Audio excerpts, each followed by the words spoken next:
एक बार फिर से स्वागत है आपका इस वाले ब्लॉग में। क्योंकि अगला दिन हो चुका है। हमने आदि भैया दूज कल मना ली थी। आदि भैया दूज हम आज मनाएंगे और आप सबको इस पवित्र त्यौहार की बहुत बहुत शुभकामनाएं। सभी के भाई और सभी की बहनें बनी रहे, सबका प्यार बना रहे, बस यही मांगती हूँ ईश्वर से। और आज के दिन खिचड़ी बनती है। मैं नाश्ते में खिचड़ी बना रही हूँ। दोपहर को कुछ और बना लेंगे चावल के साथ। शायद रोटी नहीं बनाते, मुझे ज़्यादा पता नहीं, लेकिन हम तो वैसे भी दोपहर को रोटी नहीं बनाते, चावल के साथ ही कुछ बनाते हैं। आज मैं नाश्ते में भी खिचड़ी बना रही हूँ, काली दाल वाली खिचड़ी। और सनी जी अभी आए नहीं, शायद पहुँच जाएंगे। अभी 11 बजे हैं, शायद 12 या 12:30 तक पहुँच जाएंगे। और मेरा भी भाई आएगा, भतीजा आएगा, जो भी आएगा बस आज ही आएगा। तो मैंने पूरे घर की साफ़ सफाई कर ली, सुबह से लगी हुई हूँ मैं। पूरी क्लीनिंग कर ली मैंने, झाड़ू पोछा जितनी भी मैं करती हूँ डेली वो सारी मैंने कर ली है। घर बिल्कुल ठीक ठाक है। मैं भी नहा ली हूँ, पूजा वूजा मैंने कर ली है। अब इंतज़ार है मुझे 2 जनों का। एक तो मेरे मायके से फ़ोन आएगा और एक सनी जी कब आएंगी, बस उनका इंतज़ार है। यहाँ पर बन रही है खिचड़ी। दोनों बहनें उठ रही हैं, उठ चुकी है, लेकिन वो अभी उन्होंने दूध वगैरह नहीं पिया। वो छुट्टी में तो वो लेट ही उठती है, हम भी नहीं उन्हें छेड़ते। छुट्टी वाले दिन यही हाल होता है बच्चों का। तो जी देखते हैं कब आते हैं और मिलते हैं फिर आपसे थोड़ी देर में, थोड़े से ब्रेक के बाद। त्योहार के बाद शांति सी मिलती है, घर भी साफ सुथरा सा नज़र आता है। त्योहार वाले दिन तो बिल्कुल पता नहीं चलता साफ सफाई का। और साफ सफाई करते हैं त्योहार की वजह से। इन्हें बोलते हैं फेनी। ये देखिए इस तरह की होती है ये। इन पर ये बूरा डालते हैं ऊपर से, तब ये मीठी लगती है और बहुत कुरकुरी होती है, क्रिस्पी होती है। और ये गोरखली लोग बनाते हैं। मेरी फ्रेंड है डोली, उसके यहाँ से आती है दिवाली पे हर बार। तो उसकी बिटिया आई थी देने के लिए कल। अब भूख तो मुझे लग रही है, मैं इनमें से ही थोड़ा सा खा लूँगी। काफ़ी टेस्टी लगती है ये और काफ़ी मेहनत लगती है इनके बनाने में। ये है, ये देखिए।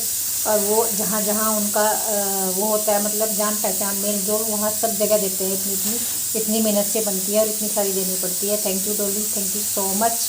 और एक बार फिर से इन सभी त्योहारों की बहुत बहुत शुभकामनाएं।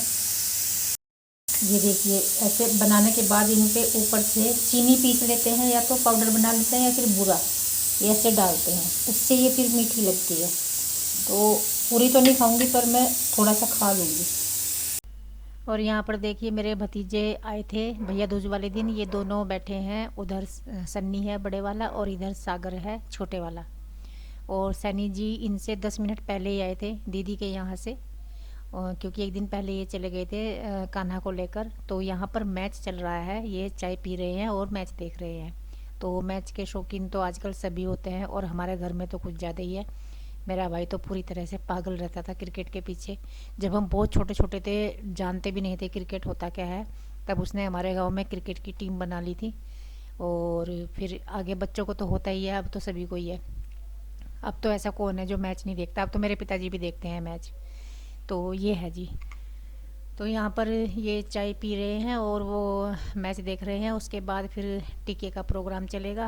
और कान्हा के मैंने 2 जोड़ी कपड़े दिए थे सनी जी को, किसके चेंज कर देना, और इन्होंने बिल्कुल भी चेंज नहीं किए। इसे जिन कपड़ों में मैंने भेजा था उन्हीं कपड़ों में ले आए। तो और वो थका हुआ बहुत ज़्यादा था, तो मैंने उसको लिटा दिया था कि तू सो जा और टीका करके इसे सुला देंगे। अब देखिए टीके का प्रोग्राम हो गया है शुरू, काफ़ी लंबा चलेगा। तो यहाँ पर सबसे पहले टीका होगा किसका, कान्हा का। उसके बाद होगा टीनू का। और फिर टीनू के बाद होगा सागर का। सागर के बाद सन्नी का। और सन्नी के बाद होगा मुकेश भैया है मेरे, सुमन सुमन के भी भाई हैं, वो मेरे भी भैया हैं। मेरे से पहले से ही वो टीका कराते हैं और राखी बंधाते हैं। और सुमन की सगी बुआ के बेटे हैं मुकेश भैया। अभी देखेंगे आप।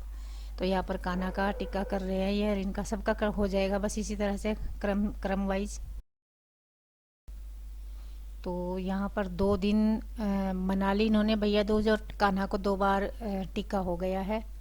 और मैं सागर को कह रही थी कि भाई जब भात लूँगी मैं प्रिंसी की शादी में, शायद इसी वाले दरवाजे पे चौकी बिछाऊंगी, यहीं पे खड़ी होके लूँगी, क्योंकि यहाँ पे जगह ज़्यादा है। लेते दरवाजे पे ही है। तो यहाँ पर देखिए ये अपने भाइयों के कर रही है और मैं दोनों भतीजों को भी करूँगी। मतलब मैं दोनों भतीजों को करूँगी क्योंकि हमारे यहाँ भतीजों को टीका करते हैं, तो इसीलिए भतीजे बुआओं के यहाँ जाते हैं भैया दूज लेकर। तो यहाँ पर छोटा, सबसे छोटा पहले चौकी पे खड़ा होता है, फिर उससे बड़ा, फिर उससे बड़ा, फिर उससे बड़ा। तो सबसे छोटा कान्हा था, उसको खड़ा किया। और उसके बाद टीनू, टीनू से बड़ा फिर सागर है, सागर से बड़ा फिर सन्नी, और फिर मुकेश भैया सबसे बाद में आएंगे। तो देखिए मैं टीका कर रही हूँ। तो हमारे यहाँ भतीजों का टीका करते हैं, मैं भी कर रही हूँ। और टीका करते करते मैं गोले भी चेंज कर रही हूँ। वो उसकी वीडियो भले ही कट हो गई हो, लेकिन मैंने हर किसी के गोले अलग रखे हैं। ये देखिए पहले उठा लिए, दूसरे रख मतलब पहले वाले उठा लिए, दूसरे रख दिए। इस तरह से सबके अलग अलग गोले हैं, दो दो गोले हैं सबके। तो ये सन्नी है सबसे बड़े वाला, सबसे बड़े वाला क्या, दो ही तो है, ये बड़ा है।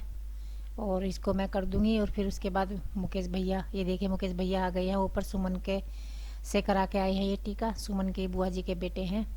तो पहले मेरे पास ही आए थे, कह रहे कि जब तक मैं ऊपर होके आ जाऊं। और देखिए अब भैया को कर दूंगी मैं। और भैया पैसे जो दे रहे थे, मैं इनको मना कर रही थी कि इतने मत दो, ज़्यादा दे रहे हैं आप।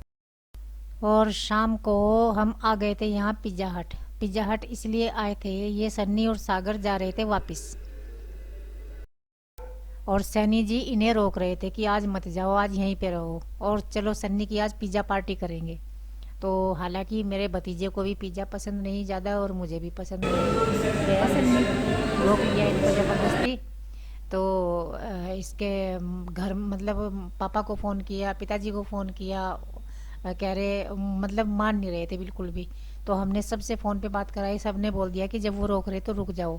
तो ये मुश्किल से इनको रोका, और फिर यहाँ शाम को यहाँ लेकर आ गए थे पिज़्ज़ा हट में। और यहाँ पर हमारी चल रही है पिज़्ज़ा पार्टी, और यहाँ पर हम सभी हैं। बस मैं तो सिर्फ इसलिए आई थी कि सन्नी मेरे बिना आ नहीं रहा था, और नहीं तो मैं तो बिल्कुल भी नहीं जाती कभी भी, कम से कम पिज़्ज़ा खाने तो कभी नहीं जाती, क्योंकि मुझे पिज़्ज़ा बिल्कुल पसंद नहीं है। और यहाँ पर इन्होंने 4 पिज़्ज़ा मंगवाए, एक ख़त्म कर लिया और एक पे अभी ये टूट के पड़ने वाले हैं। हमारे सामने टेबल पर बैठे थे फॉरेनर्स, वो नमस्ते भी कर रहे थे, मुस्कुरा भी रहे थे। तो उनको भी मतलब अच्छा रिप्लाई करना चाहिए, और मैंने इनको बोला कि अच्छी यादें लेकर जाए फॉरेनर्स, इस तरह के व्यवहार करना चाहिए उनके साथ। तो यहाँ पर देखिए ये बेबी कॉर्न है, और ये मैं इनकी मजाक बना रही थी कि ये बिल्कुल मगरमच्छ के बच्चों की तरह लग रहे हैं। इन्हें उठा उठा के अलग अलग ये खा रहे थे। तो ये देखिए बिल्कुल ऐसे ही लगते हैं। अब इन्होंने मेरे डेजर्ट के लालच में बोला कि लास्ट पीस बचा है वो खा। डेजर्ट यहाँ आया नहीं। ओ भाई आएगा आएगा आएगा आएगा आएगा। यहाँ थोड़ी है। और ये सबसे शुरू में लग गया था, ये अब तक नहीं निपटा। सबसे पहले सन्नी बैठ गया फिनिश करके, और भाई उधर बैठे फॉरेनर। तो दिन की समाप्ति हो गई है इस तरह से, बहुत हंसी खुशी के साथ। और बस मैं तो कहती हूँ कि इसी तरह से सबके दिन गुजरे हंसते खेलते। और यहाँ से हम लोग चल दिए हैं। भैया दूज वाला दिन बहुत अच्छा निकला, बहुत ही अच्छा निकला। और आपको ये वीडियो कैसी लगी आप भी बताना, कमेंट करके बताना। और यदि वीडियो वास्तव में अच्छी लगी है तो लाइक करने में कुछ नहीं जाता, एक लाइक तो बनता है। और अगर चैनल को सब्सक्राइब नहीं किया तो चैनल को भी सब्सक्राइब कर देना। मैं बच्चों के साथ ऐसे कभी नहीं जाती, लेकिन मुझे इसलिए आना पड़ा कि सन्नी को मेरे साथ ही आना था, नहीं तो मैं बच्चों के रंग में मंगनी डालती। बच्चे ही इंजॉय करते हैं और वही अच्छे लगते हैं चीज़ें इंजॉय करते हुए। तो बस चलते हैं, बाय।